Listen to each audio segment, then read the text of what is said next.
Breakfast হোক বা ডিনারে তেল মশলার খাবার খেতে ভালো লাগে না।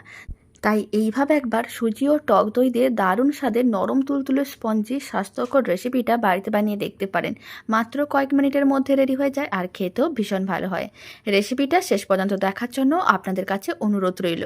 তো চলুন বানানো শুরু করা যাক। প্রথমে নিতে হবে একটা বড় সাইজের মিক্সিং বোল। তার মধ্যে দিতে হবে মেজারিং কাপের 1 কাপ টক দই। এখানে আপনারা মেজারিং কাপ বা বাটি না হলে চায়ের কাপ মেপেও করতে পারেন। ঠিক যতটা আমি টক দই নিয়েছিলাম ঠিক ততটাই আমি সুজি নিয়ে নিলাম, মেজারিং কাপের 1 কাপ। এখন আমি এর মধ্যে অল্প করে একটু লবণ দিলাম, চা চামচের 4 ভাগের 1 ভাগ লবণ। আর দিয়ে দিচ্ছি যতটা সুজি আর টক দই নিয়েছিলাম তার হাফ আমি জল দিয়ে দিলাম। সমস্ত কিছু একসঙ্গে ভালো করে মিশিয়ে নিতে হবে। খুব ভালো করে মেশানো হয়ে গেছে। আর এখানে আমি রুম টেম্পারেচারের জলই নিয়েছিলাম, কোনো রকম ঠান্ডা বা গরম জল নিইনি।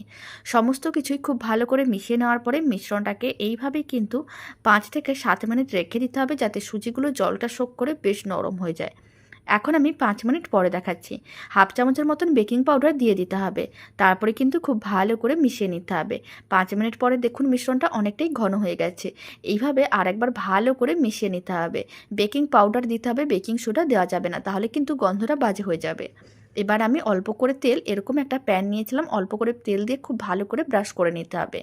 আর এরকমই প্যান না থাকলে আপনারা চাইলে কড়াইতেও বানাতে পারেন, তাহলে একটা করে বানানো যাবে। আর এরকমই প্যান হলে ছোটো ছোটো করে অনেকগুলোই বানানো যায় আর দেখতেও ভালো লাগে। তেলটা ভালো করে ব্রাশ করে নেওয়ার পরে ফ্লেমটা একেবারেই লোতে রেখেছিলাম আর পুরো মিশ্রণটায় অল্প অল্প করে সমস্ত খোপগুলোর মধ্যে দিয়ে দিতে হবে। তারপরে ঢাকনাটা বন্ধ করে দিতে হবে, লো ফ্লেমে 2 মিনিটের মতন রেখে দিতে হবে। 2 মিনিট পরে ঢাকনাটা খুলে একবার চেক করে নিতে হবে। আপনারা দেখুন ঠিক অনেকটাই কিন্তু নিচে হয়ে গেছে, দেখেও বোঝা যাচ্ছে। তখন এরকমই হাতা বা একটা চামচ নিতে হবে আর এইভাবেই কিন্তু সমস্তগুলোকে উল্টে নিতে হবে, যাতে উল্টো দিকটাও ভালো করে রান্না হয়। আর একইভাবে আরও 2 মিনিটের মতন রেখে দিতে হবে। 5 মিনিটের মতনও সময়ের প্রয়োজন পড়ে না, তারও কম সময়ের মধ্যে রেডি হয়ে যায়। আর খেতেও ভীষণ ভালো হয়, বেশ নরম তুলতুলে। আবারও কিন্তু 2 মিনিট হয়ে গেছে। এখন 2 মিনিট পরে ঢাকনাটা খুলে দেখিয়ে দিচ্ছি। এখন আপনারা দেখুন দুদিকই খুব ভালো করে হয়ে গেছে। আর উল্টে নেওয়ার পরে ফ্লেমটা মিডিয়াম টু লোতে রাখতে হবে, একেবারে লোতে রাখা যাবে না। দুদিক হয়ে গেছে, এবার আমি তুলে একটা প্লেটের মধ্যে নিয়ে নিচ্ছি। আর দারুণ স্বাদের এই ইডলিগুলো বাড়িতে বানিয়ে দেখতে পারেন, খেতেও ভীষণ ভালো হয় আর খেতে কিন্তু ইডলির মতনই হয়, তবে সুজি দিয়ে বানানো।